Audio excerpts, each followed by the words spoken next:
I bet you think that Superman's best friend is Jimmy Olsen, but we're here today to tell you that it's Lana Lang, because your geek history lesson on Lana Lang is now in session.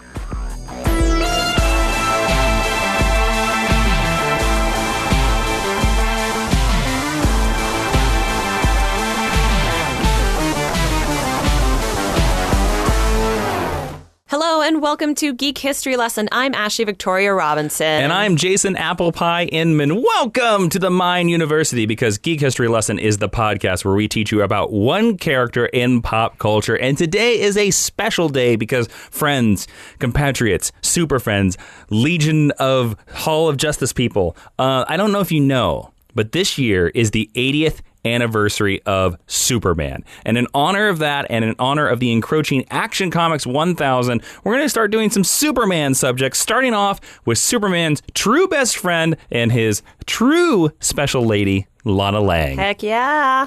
All right, Ashley, so you are teaching this lesson on Lana Lang. I don't know, I assume you learned stuff that you didn't know. I did. Okay, so let's move right into the first section of the podcast, the 10-cent origin, where Ash is going to give you the really quick version of everything you need to know about Lana Lang, unless you go to a cocktail party in Smallville, which is never going to happen. It's going to be a sock hop with pie. It's going to be a cakewalk. It's going to be a pie hop, sock hop, fried chicken dance. Lana Lang is, of course, a DC Comics character. She is Clark Kent's bestest best friend, also known as Superwoman and Insect Queen, a cute name for anyone, who first appeared in Superboy number 10 in September of 1950. She was created by legendary Batman creator Bill Finger and John Sikela. Her team affiliations include the Superman family and LexCorp, and her abilities as Superwoman include electromagnetic energy manipulation and being red. And she was famously portrayed by Emily Proctor in Lois and Clark, who I think is a bad casting choice.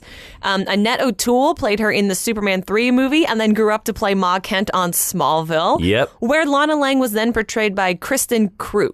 I think it's Kuruk. I've heard it Kuruk. Well, it's spelled Kreuk. I don't know. Weird. I don't know. You have a weird last name, Kristen. I'm sorry. I'm sure you are a fan of the podcast. I find it very interesting you went with Lois and Clark as the number one. Because, so when you do research on it, Lana's actually been in a ton of Superman live action and cartoon versions. She's in the animated series, too. She is. I tried to come up with what I thought were the most iconic ones, and I don't even remember her from Lois and Clark. But I was so struck by the fact that she was played by the terrible Southern lawyer from The West Wing that I wanted to include it in, basically for my own satisfaction. Sure. So and I know you're a diehard Lois and Clark fan. Oh yeah. I mean, I have seen every episode of that series. There you go. Why don't we move on to the Meet Cute? All right, the Meet Cute is the section of our podcast where we tell about where we first meeted and cuted the character in question. It's a term for romantic comedies, guys. Yeah. All right, it's romantic comedies writings. Ashley, I'm very curious about where you first meted and cuted Lana Lang. Yeah, so I don't know I know she has been in the animated series. I don't know if I ever saw her there. She's in the Legion of Superheroes episode where they flash back to Clark. Right, but I don't know if I saw that as a child. Oh, sure. I don't have any specific memory. My first memory was I never watched Smallville, but I knew people who did watch Smallville. And someone was like, blah, blah, blah, blah, blah, Lana Lang. And I remember being like, that's stupid. What a stupid, dumbed down version of Lois Lane they did. I mean, Lana Lang did come after Lois. She did, but little did I know that she's actually a fully realized character. Yep. But I remember that reaction so strongly and being like, you couldn't even do Lois Lane. God. What's with this LL names, guys? Yeah, we're actually going to talk a little bit about that. So that was my first memory of Lana Lang. So Jason, where did you first meet Lana Lang? I first met Lana Lang not in Death of Superman, which is my first gateway into Superman comic books, but in the follow-up storyline, Funeral for a Friend, which had all black covers and stuff like that. And Lana appears in that. Now, when I first met her, she was already married to her husband, who was Pete Ross. Yes, we'll talk about that. I'm not a big Pete Ross fan at all, but it's interesting. I would imagine most people's answers for this are going to be Smallville because Lana is essential to that series. And it's interesting, especially in that series, when Lois shows up, how Lois feels like the invader, even though Lois existed in Superman's chronological timeline way earlier than Lana. Like almost 20 years before Lana? Yeah, about 20 years. But Lana, to me, it's interesting, and I assume we'll get this in discussion somewhere, but Lana to me is a very interesting person, almost the one that got away, if you will. And well, depending on the continuity. Yeah, they have, I don't know, Clark and Lana have a very interesting relationship, but Funeral for a Friend is the first time because, she's the sort of contemporary friend of Clark that's really good with Mom and Pa. Yeah. There you go. But Funeral for a Friend. Cool. Yeah. All right, let's go into the main meat of the lesson, History 101, where Professor Ashley is going to take us down Smallville memory lane. Yes. That's not a song. Actually, the song for Smallville is like, Somebody Save Me. I'm gonna say right here, opening credits to Smallville. Terrible. No, I love them. Terrible. You're crazy. That song's so good. If you want Jason to record his Smallville song, go support us on Patreon. I can't hit that note. It's too high, and it's too auto-tuned. So tell us about Lana Lang. All right, so she joins the Double L Club along with Lois Lane and Lex Luthor, meaning that she's an important character to Superman. That's how you know they're important. Jimmy Olsen doesn't count. When she was first introduced, she was conceived of as a teenage love interest for Clark Kent / Superboy, because in the original continuity, when Clark was young, he was Superboy. She grew up to become a romantic rival for Lois Lane, and then was later retconned into being Clark's best friend as an adult. Mm-hmm. She first appeared in live action only 11 years after she was first created in a 1961 failed pilot called The Adventures of Superboy. You can find it on the internet. You can find pictures of it on the internet. She's a cute little blonde lady. When she was introduced during the Silver Age, Lana lived on the farm next door to the Kents, which I think is very sweet, and was notable for her red hair. Now, she's created 17 years after Lois or Superman. I'm sorry, Barbara Gordon was created 17 years after Lana Lang. Oh, that was a turn. Well, I just think it's weird that they both have red hair, because to me, like, red hair is a very uncommon... Jimmy Olsen. Right, trope, but like, what's up with red hair in Lex comics, Luthor has red hair. I just think it's so very strange. Her personality at this time is very watered down Lois Lane. She's spunky, she's opinionated, she sometimes gets herself into trouble and then needs to be saved by Superboy, who's like wandering around in a cornfield somewhere. I don't know what people do on farms. Like adult Lois, young Lana even has an ongoing subplot where she's trying to discover if Clark Kent's identity is Superboy, and then thinking about outing him, which seems A, irresponsible, and B, like a mean thing to do to your very best friend. So Jason, this brings me to the question, is Lana a good best friend to Clark? It does really depend on what version. Well, we're kind of talking about the Silver Age. Right? No. In the Silver Age, she's a terrible best friend. But she's very similar in the tone to Lois, because Golden Age Lois, I love Lois Lane, and you guys have heard me talk... episode 50. Yeah, episode 50 of Geek History Lesson, if you want to go back to it. Golden Age Lois Lane is almost abusive to Clark Kent. Yeah. Of how much she hates him. Yeah. So it's just the way that women were written in comics at the time, and it's not, especially supporting character women. Yeah. So here's a good example of a classic Lana Lang, good idea gone bad, must be saved by Superboy story that, in my opinion, gets way out of hand. So remember during the Meet Cute where I said that Lana was once known as the Insect Queen? Yeah. Well, the Insect Queen debuts in Superboy number 124 in October of 1965. So these bug aliens, right? They land in Smallville because all aliens in the DC universe land in Smallville, Kansas. That's right. They have there's a beacon, there's a bullseye. I don't know if you look at Smallville from space. Somebody's just like mowed their cornfield into the shape of a bullseye. They're wheat fields, thank you. Oh, sorry. Sorry, as a person from Smallville, I guess you would know. So there's one kind of cute bug alien, and it's trapped under this log. So Lana rescues it like a good farm girl who's used to having to save animals who are stuck in things.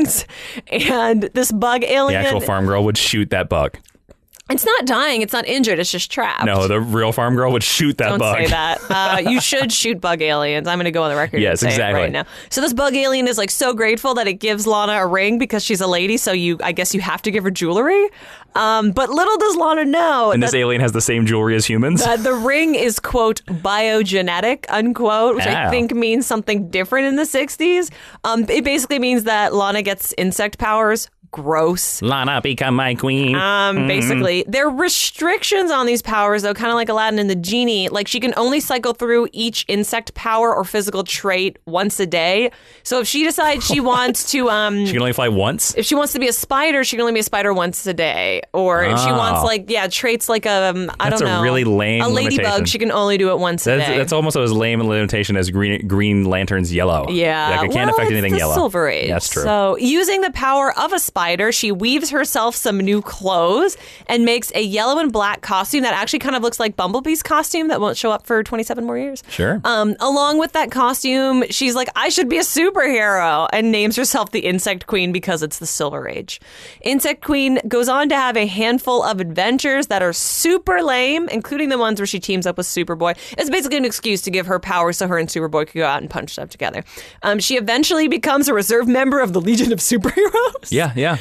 So does Jimmy Olsen, remember? Right, but I just thought this was wild because I had never heard of the Insect Basically, Queen if you're before I read this, and I read a bunch of her issues, and then there's just, if you go through, you can find reading orders for all the characters online, then it's like, skip to the Legion of Superheroes, and you're just like, what? If you're a friend of Superman and you were in the 50s or the 60s, you were in the Legion of Superheroes. Yeah, they were desperate for members. Except, was Lois ever in the Legion of Superheroes? No, I don't think so. Good for Lois. But probably Ma Kent was one time. She made them all wheat cakes. No. Apple pie. Oat cakes. Come on. Wheat cakes, that's an Aunt May joke. That's all May. Fun fact, Lois also has a crazy uncle named Professor Potter, who is some type of inventor with the approximate skill level of Belle's father from Beauty and the Beast. He's actually a lot of Disney references in this episode. Thank you, nailing it. He's actually most famous for being a supporting character in Superman's best pal, Jimmy Olsen.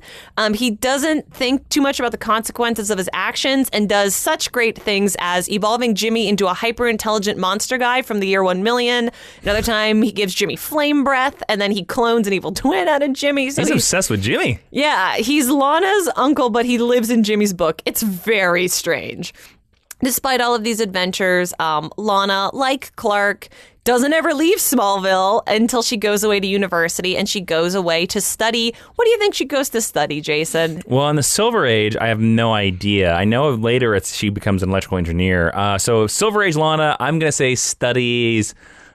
fashion? She studies journalism, just like Lois Lane. Oh, that makes sense. Sorry. That's totally fine. That seems totally obvious now. That's totally fine. After she graduates, she adorably becomes the co-anchor of a Metropolis local television station. Yes.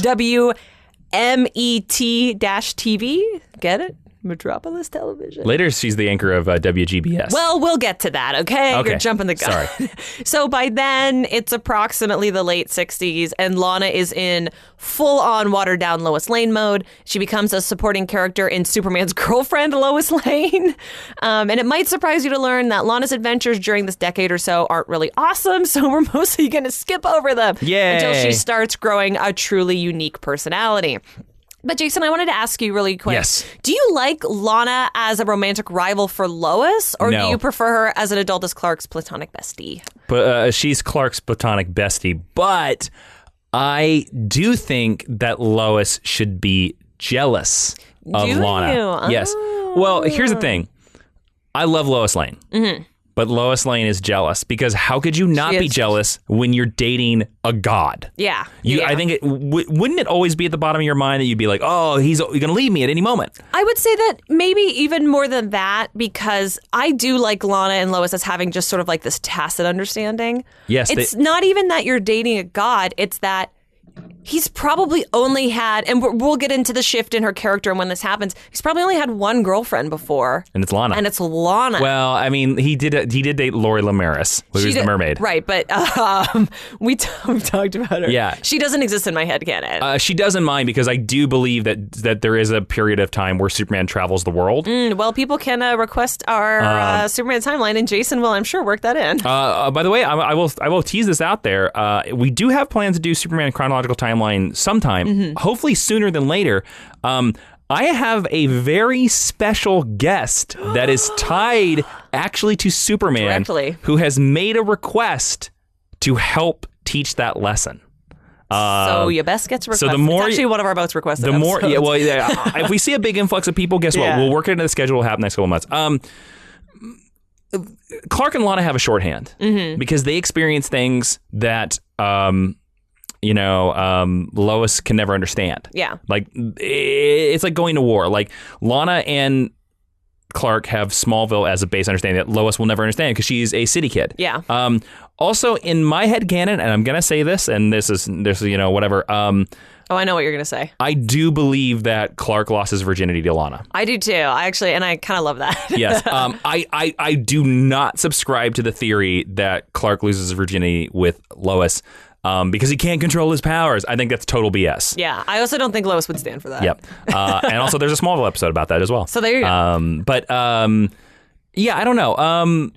I think once Clark leaves Smallville, the love storyline is over with Lana. I agree. And then they're just best friends. Yeah. So beginning in the 1970s, Lana moves up in the world a little bit. Like I said, she's growing a personality. Can I put a pause on that real quick? Sure. I just came upon this realization. I just wanted to say it to our listeners. Yeah. Isn't it interesting to think that both of Superman's best friends, and I'm not counting Jimmy in this, Lois and Lana, women. Yes. Yes, because they balance him out. And then third Ma. Oh, that's cute. Lana becomes the evening news anchorwoman at WGBS TV alongside Clark Kent. Yeah, it's in the 70s when they wanted to make Clark a TV reporter. Yeah. Or TV anchor. I read a couple of these issues, and I actually think it's really adorable that they get to work together. Yeah. I don't know if I need it in my headcanon, but it's very sweet, and it's really well executed for the story that they're trying to tell. It kind of works. Yeah, it definitely does. I'm also very partial to this because post-1970s, Lana stops being romantically interested in Clark / Superman as an adult, and I think it's like the best turn her character ever took. And it's probably because around this time, Lois and Clark's relationship was solidifying and then subsequently popularized by the massively successful 1978 film Superman the Movie. Yep. And so Lana kind of has to take a back seat there. Mm-hmm. Although Lana's in that movie. Is she? Yeah, she's a cheerleader. She has like you're right. Yeah. She has like 2 scenes. Yeah, but she's not a real character there. However, just because Lana isn't interested in dating Superman, it doesn't mean that her physical attraction to extraterrestrials goes away. Oh, good. She has a brief romantic relationship with Vartox, beginning in the issue Superman number 375 in September of 1982, in a story called The Stoning of Lana Lang. Ooh. Vartox was famous at the time of his creation because he physically resembled Sean Connery, and is a minor footnote in contemporary pop culture for being a villain in the pilot episode of Supergirl. So if you've never heard of him, don't worry about it. I just think it's weird that she moves on from Clark and immediately has this horrible relationship with another alien. Yeah. Then Crisis on Infinite Earth happens, and Lana gets some retcons. Jason, what is Crisis on Infinite Earth? DC Comics said we had too many universes, so they created this character called the Anti-Monitor. And what did the Anti-Monitor do? He ate universes and killed Superman characters. So he showed up, he ate some universes, nope. He killed some Superman characters. Supergirl! And then he eventually reset the entire DC universe to one Earth, and everything that happened before this storyline did not happen. There you go. Brand new DC, shiny, clean DC universe. The first time Lana appears post-Crisis is in the Man of Steel 1986 John series, Byrne. written and drawn by Mr. John Byrne. One of the legendary comic book creators of all time. Absolutely. This miniseries was conceived of to reintroduce Superman's origin to a new continuity, so Lana appears with an unrequited crush on Clark Kent, who likes her but doesn't like her. And then on the night that they graduate high school, Clark basically corners her and takes her off on a walk together and confesses to her that he has superpowers. And the whole time she literally thinks he's going to get down on one knee and propose to her, even though they've never dated. Clark clears this up by casually flying Lana around the world and kissing her goodbye, which is described later by Lana as he kissed me like a brother. And I remember that line. Look, my brother never kissed me, so I don't know. I get it. You're trying to justify this. I don't want to derail the lesson to talk about look. It's fine if siblings kiss each other on the cheek. Come on. Oh, sure, but to me, that line is put on to because it's a very romantic gesture between two characters that are not siblings. I was like, let's not get into your sibling problems. But I was going to say. It's not like that sends any mixed messages at all. Mm-hmm. Lana is confused, not only by the revelation of Clark's powers, but that he doesn't return her feelings. And a few issues later, there's a time jump, and readers learn that Lana kept feelings of heartbreak over this incident to herself until she and Clark were both adults, and she kind of blows up at him for it. Yeah. This confession didn't help her feel much better, and Lana falls into a depression afterward. And when Superman started to become a fixture in the public eye, she basically stalks him. And Lex Luthor, who was also stalking Superman, though in a much more evil kind of way than Lana was, he discovers that Lana has been following Superman around and that she's been at all these scenes of these crimes and stuff like that. So he has her kidnapped and tortured to learn everything that she knew about the Man of Steel. This is actually a great moment for Lana because she protects Clark's secret identity and doesn't give away anything that could be hurtful. So it's kind of a nice hero turn at the end of maybe not a great storyline. It's also when John Byrne reintroduced Luthor, he was unscrupulous. Yes, he was good word. He was very, very evil. Mm-hmm. So Superman winds up saving Lana, as you might have expected, and this mutual protection for each other secures their friendship in a healthy manner. Hooray. It was then revealed that Lana had only been stalking him because she was under the control of the Manhunters that she was eventually freed from. So she's not that bad or weird after all, guys. It's all okay. Hooray. After this, Lana doesn't stay in Metropolis. Most of the time, she's a minor character in a Smallville scene. She'll crop up in a flashback or whenever Clark goes to visit his hometown because, Clark Kent goes to visit his hometown because he wants to feel comfortable. And if you want to feel comfortable and you're a nerd, so you like collecting things, you're gonna want to check out a new project that we are launching called Pin Bomb. Pin Bomb marries all the cool things about a relaxing bath and the cool nerd collector mentality. And we are launching with handmade, all organic, all vegan, blue-colored bath bombs that come complete with a Jason Inman-designed Sherlock Holmes pin and our blue carbuncle bath bomb. Oh, hey, wait a minute. Okay, hold on a second. Hold on. All right.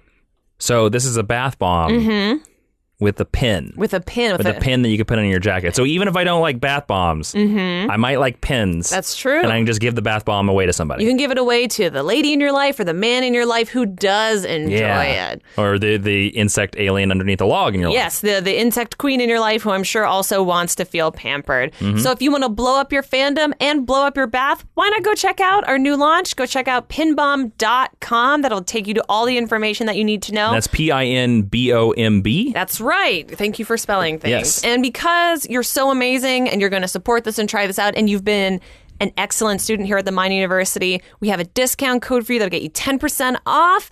Geek History Lesson, all uppercase, all one word. You've spelled it out when you found this podcast. You spelled it out when you tweet about this podcast. Enter that at checkout for 10% off of your first. Basically gives you free shipping. It does give you free shipping entirely off your first Pin Bomb. We're going to do them bi-monthly from here on out. And our first year's plan is all Sherlock Holmes. So we're starting with the world's only consulting detective. If you like Batman, you'll like this too. Yeah, cool. So go check that out, guys. If you like pins, if you like bath bombs, or, hey, it's a great gift idea or whatever, pinbomb.com. Thank you. Yeah. So now we're going to skip right ahead to Superman Birthright. Holy moly, that's a skip. Yeah, it is. Because like I said, Lana kind of just hangs around. Well, yeah, but this is like a retelling of his origin. That's why we're skipping to it. Yes. The 2003 series written by Mark Waid, art by Len Francis Yu.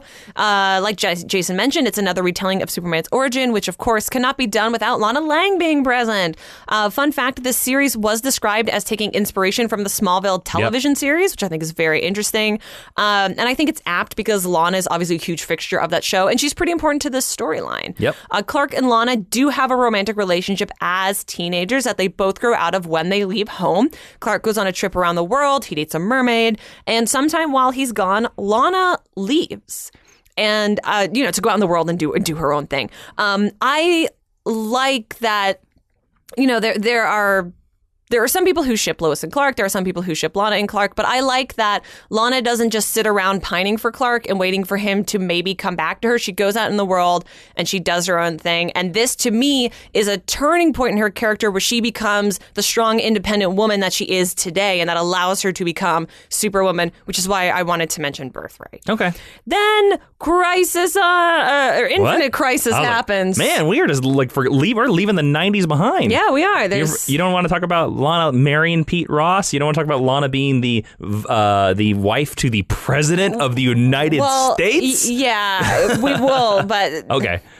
So, Jason, what's Infinite Crisis? Infinite Crisis is where Superboy Prime shows up. He was a leftover from Crisis on Infinite Earths. He doesn't like that there aren't many Earths, so he starts punching the walls of reality to create many Earths, and he starts attacking Earth, and guess what? He gets his wish. He attacks the Earth, he gets captured by the Green Lantern Corps, he kills a couple of fake Supermen, and he brings back the Infinite Earths. Yeah, so post this retcon, the really only thing that changes for Lana is she gets two brothers out of it, who, whenever she goes and runs around I didn't know that. to make out with Clark, they get in her way, and they're one of the reasons that eventually drives their relationship apart. Okay. I did not know about these brothers. Interesting. Yeah, they suck, and they only exist for like one storyline retelling the origin. She later marries Pete Ross, like Jason said, who is a supporting Superman character and a fellow Smallville citizen who you might remember from being that weird redheaded looking kid from Man of Steel. But in real world chronology, that happens somewhere in the early 90s, I think, if I can remember. You are right, but I looked at a couple Superman timelines, and this is narratively considered to be now. Sure. So just bear with me, guys. Superman is complicated. Lana and Pete have a baby son that they named Clark, which is cool. I don't have good feelings about them being married, but it's a thing that happened. Yeah. Comic book Pete Ross, all versions of Pete Ross are not good characters. Even in Smallville, it's a terrible character, even though he was in the first 3 seasons and then he went crazy and went to jail, that actor. But even in Man of Steel, they make Pete Ross a joke. And again, in the comics, you could kind of tell they were like, well, we don't know what to do with Pete Ross, so, guess what? He's the running mate for Lex Luthor. Right. And you're like, why? We'll get to that. He's sort of the Flash Thompson, to use the Spider-Man analogy. Like, they're stuck with this character that they created, and they just don't know what to do with him, and nobody wants to let go of him. But the interesting thing is that at least with Flash Thompson, they came up with something interesting because they made him a veteran, and then they made him Venom, which I actually thought is the best Flash Thompson thing ever. I agree, but it took them decades. So, Pete Ross might have his due coming. Maybe in the next 10 years. Maybe. So baby Clark kind of has a hard time coming into this world. Lana is in a car accident and gives birth to him 8 weeks early, forcing her to beg Superman to fly him to where he can receive the care that he needs. While Superman is flying with his baby namesake, he's attacked by Doomsday, who's under the control of Brainiac at the time. And Brainiac gets his weird alien hands on baby Clark's DNA, which he then tries to use to create a new corporeal form for himself. But it's okay because this brings the baby to full term and he lives. It's super weird. Don't worry about it. Yeah. Pete Ross then becomes a senator for the state of Kansas. And when Lex Luthor decides he's going to run for vice president, he's like, hey, president, he goes, hey, other redheaded guy from Smallville, except he's blonde in the comics. He's blonde in the comics, yeah. Want to be my vice president? So Pete Ross says yes, they win. This forces Lana to move to Washington, D.C. During the President Luthor storyline, Pete becomes president. Yeah, because Luthor gets kicked out of office. That's right, and Lana becomes the first lady. As you might imagine, this drives a wedge between Lana and Pete and opens up the space for Clark's affections to sneak back in. However, Clark was married to Lois at the time, and she's not too happy about this, and I would agree with her personally. The storyline culminates in Luthor getting wiped out of the equation for a while, and Lana becoming the CEO of LexCorp. Yeah, because she divorces Pete, I believe, while Pete is president. Yes, and it's a big deal. Yeah, and then Lana becomes CEO of LexCorp, which is kind of weird. It is weird. It's a good idea in the beginning. Yes. It's an interesting turn for the character. We're halfway through the pivot of her really solidifying this identity of herself as like strong, capable woman. But then it sort of all falls apart because like all things Luthor, Lana sadly becomes a little bit corrupted by association. She even goes so far as to sell kryptonite to the American government in order to keep her company afloat. Yep, which I believe is during Infinite Crisis. This leads to Superman and Batman learning that LexCorp has caches of kryptonite all over the world. They demand that Lana turns it over to them. She refuses, and in a move that's like not an overreaction in the slightest, she turns all the kryptonite into dirty bombs and dispels kryptonite molecules all over the world. This culminates in a personal confrontation between Lana and Superman, and they wonder what would have happened if they had gotten married instead of Lana marrying Pete and Clark marrying Lois. Superman says that Lois would never have pushed the button and set off the kryptonite, and that's how he knows he made the right decision. That's right. Because they have a healthy relationship and they love each other. I remember the storyline, and I believe it's during Superman Batman, that series. It is, yes. Because I think there's a later storyline where he cleans it up. He cleans up all the kryptonite in the world. Yes, and they use robots to do it. And then Shane Davis designs an amazing new Superman suit that's really cool. Shane Davis draws beautiful, man. But to me, that's not Lana. Lana would. I mean, but it is. I know. I agree with you. Like, I know exactly what you're saying. Lana would not push that button. She would never push that button. I understand that narratively they were driving towards this revelation that, like, oh, even though I love Lana, Lois is the better person. I think there would have been a better way to do it than dispelling kryptonite all over the world. I agree. But to me, it tells you more about what it is to be associated with Luthor in any way. Yep. Even tangent, like Lex is not in charge of Lana at this point, but just being around the Luthor brand corrupts you. Sure. Lana continues on in her position at LexCorp and then goes out of her way to send the Luthor Squad out to help Superman when he battles foes like Atlas, kind of as that storyline Those wraps are up. basically like his private army in sort of Iron Man suits that were supposed to be like helping the police. Yeah, that we're supposed to be. This violates her contract with LexCorp that states that she is forbidden from helping any Kryptonians, and she leaves the building and her job under penalty of death. What a specific clause in your contract. It is. So I took a look at this issue, and it literally says in the very, very fine print, and I was like, in the Deus Ex Machina to get her out of LexCorp, it's fine. It's fine. Sterling Gates, friend of the podcast, who you've heard here a number of times, then folds Lana into his 2008 Supergirl run as a friend and mentor to Kara Zor-El. Lana becomes the editor of the business section of the Daily Planet because she needs a job, and Supergirl gets a new identity, Linda Lang, as Lana's niece. She wears a wig, and they live together in Metropolis. While attending an event with Cat Grant and Jimmy Olsen, Lana collapses with a bloody nose and is rushed to the hospital where she dies and a giant cocoon encases her. What could this possibly be but a new take on the Insect Queen? Everyone's you remember favorite. Her from earlier in Everyone's this. favorite character. So, she has a bunch of bug workers who capture Supergirl for the Insect Queen. Insect Queen, Lana. And then the Insect Queen reveals that she is a different personality who's been slowly taking over Lana's DNA for months now because she wants to breed her insect people with Kryptonians to create a hybrid army, which is just gross. Supergirl winds up saving Lana, but then tells her that they can't live together because Lana lied about the illness that she had been struggling with. Jeez, Supergirl, chill out. Kind of a cold end for them. Yeah, then the New 52 happens. Jason, what's the New 52? Barry Allen runs back in time because he misses his mommy, and in the chaos of it, all the ruckus he caused in the time stream, he basically wipes out everything of all of his friends in his entire history, and we're now in a brand new universe where everything we just talked about didn't happen. Yes. Lana basically gets the I grew up with Clark Kent, we dated as teenagers origin.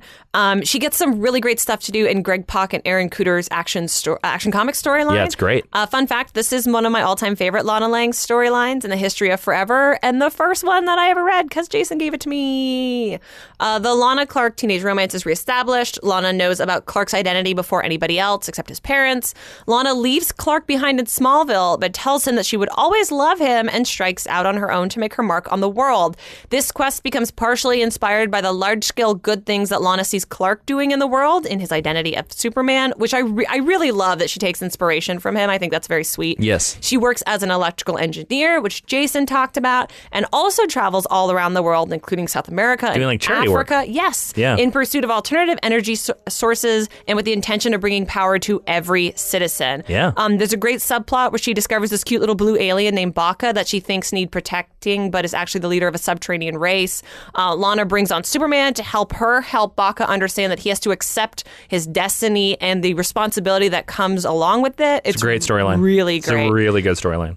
At this time, the tables have turned, and Clark is still struggling with romantic feelings for Lana while she's happy with their platonic relationship. Because we need to make clear that in this continuity, Clark is single. He is single. Yeah. Lois is not a big part of the New 52. No, sadly. But I appreciate that we get to this point where he's longing for her, but she is self-actualized. Yep. It's a direct foil to how they started, and I really like it.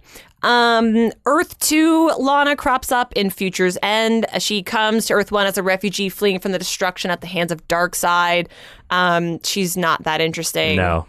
So we'll skip to DC Rebirth. Yay! DC so now Rebirth. some of the old stuff is in continuity again, and Superman's married to Lois and has a baby named Jonathan. We're not going to go Who's 10. into this in huge amount of depth because it is the current continuity, but it is revealed that the pre-crisis Superman and Lois coming through the fabric of comic book time and space gives metahuman powers to Lana Lang and New 52 Lois Lane. Lana gets the 1990s electrical Superman red powers. Oh, yes, she does. She becomes... Okay, now I want to talk about this because this is a specific memory for me. Jeez, Okay. Yeah. So I got the first issue of Superwoman a little bit early, and this is the Rebirth issue, and I was reading, if you remember on the cover, it's Superwoman Lois Lane. Yes. And it's a Phil Jimenez cover because he wrote and drew like the first 3 or 4 issues. We all thought this was a Lois book. Because we all thought it was a Lois book. And then about halfway during the book, Lana Lang like electrifies and then gets a version of the red electric Superman. And I literally freaked out. I was like, oh my God, they brought back Superman red. I remember you yelling about it. Yeah.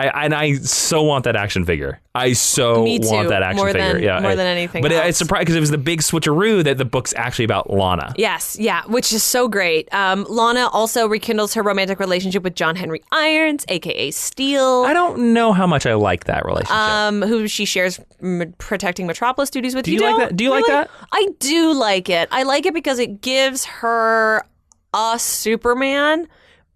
Oh, who's not I never thought about it that Clark. way. Okay. And to me, it's a good choice because it also gives Steel something. I think Steel's an underserved character. I 100% agree with you because I'm a big fan of Steele's solo series, and I think he's one of the best characters of the 90s. From what I know of the character of John Henry Irons, I'm just like, I don't think Lana's his lady. I also like it because of all the potential Supermans that she could have had, he's the most different, and I think, again, the most self-actualized an individual. Like, he's a Superman, but he's as far from Clark Kent as possible. Yeah, exactly. I actually like it because in this series, Lana has a very fiery personality, I guess kind of as an answer to her red powers, and he has to ground her. Mm-hmm. I think they do a good job at playing up their relationship in that manner, and I like her taking on a mentor role again to Natasha Irons, kind of like she did in the Supergirl book. Mm-hmm. So, are we going to talk about Superwoman anymore? If you want. Well, I was going to say that I think Superwoman, you should definitely read the first trade. Yeah. Because it's one of these books that the idea is so good, and you're just like, this idea shouldn't work. And it does work. Because one of the best things about Rebirth was that everything Superman rocked. New Superman was awesome. Super Sons is awesome. Action Comics is awesome. Superman's awesome. Superwoman's awesome. This idea shouldn't work. Lana Lang getting powers shouldn't work, but it does. It does. And the only reason the book fails, and I think the book gets canceled, is because they decided to do this event called Superman Reborn in the middle of Rebirth, and they kind of torpedoes. It did, because the whole premise of the book. Superman Reborn basically says that everything in Superman's continuity is now back in continuity, and when you do that, that means that Lana got her powers specifically from the New 52 Superman dying. Yeah. And when you take that event away, you're just like, well, how did Lana get her powers then? It makes no sense. Yeah, and you can sort killed the book. of tell that the momentum of the book just gets completely lost. But the lost. first trade, I think, is well worth reading. Absolutely. It's why don't we do that so that we don't spoil any more of the plot of the book that's over? We can hop right into recommended reading. Yeah, recommended reading, guys, is where we have the full list of all of our choices from the podcast. We tell you these are the books you should read in case you want to check out Lana Lang. You go to geekhistorylesson.com/recommended reading. You click on that widget, and I'll take you right to Amazon. You can pick that book up. There you go. So because Jason mentioned it, Superwoman Volume 1, Who Killed Superwoman, is definitely on there. I love Lana as a superhero. I didn't know it was something that I needed. And her friendship with Lois in that book is actually really good, too. It is, and it's earned in a way that it hasn't been. And the art's fantastic. It is. I appreciate them as friends instead of rivals. We'll just go back in time then. Sure. I'm also going to recommend Supergirl, Who is Superwoman. And that's where Lana and Supergirl together? That is the first volume of Lana and Supergirl together. I like including her in continuity this way, in a way that she gets a starring role, but she doesn't overpower or come as a rival against Lois. To me, that's a concern. Start here. If you like it, read the rest of the Supergirl run. It's really good. And then if you want to see kind of where modern Lana comes from, The Man of Steel, Volume 1 by John Byrne, because prior to this, she's a very different character than who she is now, and this is where the shift starts. I also just think The Man of Steel is one of the Superman family books that you should read if you're interested in them. It's a must-read Superman story. So there you go. I was surprised you didn't suggest one of the Action Comics New 52. So I wanted to, but I thought that these 3 books put put Lana in more of a starring role. Okay, cool. So no worries. One. Let's go into discussion. Also, because we have 3 recommendations. It's fine. Jason, do you like I mentioned do you like Lana as a mentor or as a supporting character better in her function in the Superman She's not a mentor. family? You don't like her No. as a mentor? Well, she's not a mentor to Clark because they're the same age. No, I mean like she does for Supergirl, for example, or like she does to Natasha Irons. No. Okay, that's fine. No. Do you think she should be leading a title? Ooh, that's tough. I don't know because before Superwoman, I would have said no, but then Superwoman really convinced me. And again, I never thought about Lana as a superhero before. Yeah, I agree. But she kind of like fit in a perfect role. I don't know. To be honest with you, if Lana's going to be a mentor, I really think she should be a mentor to Jonathan Kent. I would love that. Because she could be like, look, I remember when your dad had these powers. Because I also subscribe to the fact that she... like Smallville, the series, she knew that he had powers before he left Smallville. I don't ascribe to the Man of Steel version. I ascribe to sort of a mix of in Superman Secret Origin, which is the Jeff Johns retcon. Yes. Clark saves her from a combine, and he flies her out of the way, and that's the first time that she realizes it. And they're like 12, I think, when that happens. Yeah, they're young. So that means that she knows, for I don't know. 5 years, 6 years before, he leaves. So, I don't know. I think she's just better as a friend. Okay. Because I love Superwoman, and I thought including her in that way was fascinating, but I like her better as a civilian. Yes, me too. To me, the Action Comics, I'm an electrical engineer. I can just, with what I do is enough to help. So I don't know if moving forward, if I need her to return to a superhero identity. I agree. Cool. Why don't we pivot right into the teaching tweet? Wow, already into teaching tweet? Okay. Teaching tweet is where, and so many people that are listening to this podcast say that they wanted us to keep the teaching tweet, so we are going to keep the teaching tweet, and that is where Professor Ashley is going to sum up Lana Lang in 140 characters or less, because we believe in original Twitter, and tell you what she thinks about it. And you can find this tweet at GHL Podcast on our Twitter. Lana Lang. Super underrated and super important because she's Superman's BFF. All right, I like that. Got cool. lots of supers. And then we're going to go into the end of the podcast where, guys, don't forget, if you can go over and leave us a 5-star review over on iTunes, it helps support the podcast. You can also listen to this podcast on Stitcher, and you can listen to this podcast on iHeartRadio, basically anywhere that podcasts work. And don't forget as well to go check it out on Twitter at GHL Podcast. You can follow me on Twitter at Jawin, Jawiin, and follow Ashley on Twitter at Ashley V. Robinson. And if they want to suggest a future Geek History lesson, Ashley, where can they do that? Oh, you can do that at geekhistorylesson.com, facebook.com/geekhistorylesson, and on Twitter at GHL Podcast. Don't forget, if you want to support the show a little bit more and listen to plenty of exclusive podcasts over at our Hall of Justice at patreon.com/Jawin, you can hear Geek History Lesson Extra. We have plenty of stuff. What is today's Geek History Lesson Extra going to be about? Today we're going to talk about Lana Lang and other media. Lana Lang and other media. It's going to be a lot of Smallville talk, babe. So don't forget to go over there. We have a writing podcast, all kinds of cool stuff. Before we end the podcast, hashtag stick around, the last section of our podcast where we just like you guys to stick around. Ashley, real quick. Yeah.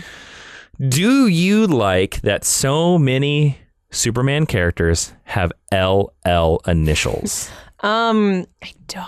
Okay, why not? There's Lex Luthor, there's Lois Lane, there's Lori Lamaris, there's Lana Lang, there's Linda Lee, there's all kinds of characters. Yeah, I just think it's lame. I don't like it.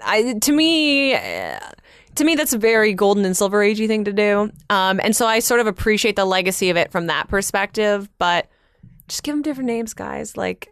I don't like it when families name all their kids the same letter. Sorry if your family does that. I just think it's lame. I can't give you a good reason why. You want to know the official just sticks in my brain reason why so many Superman characters have LL initials?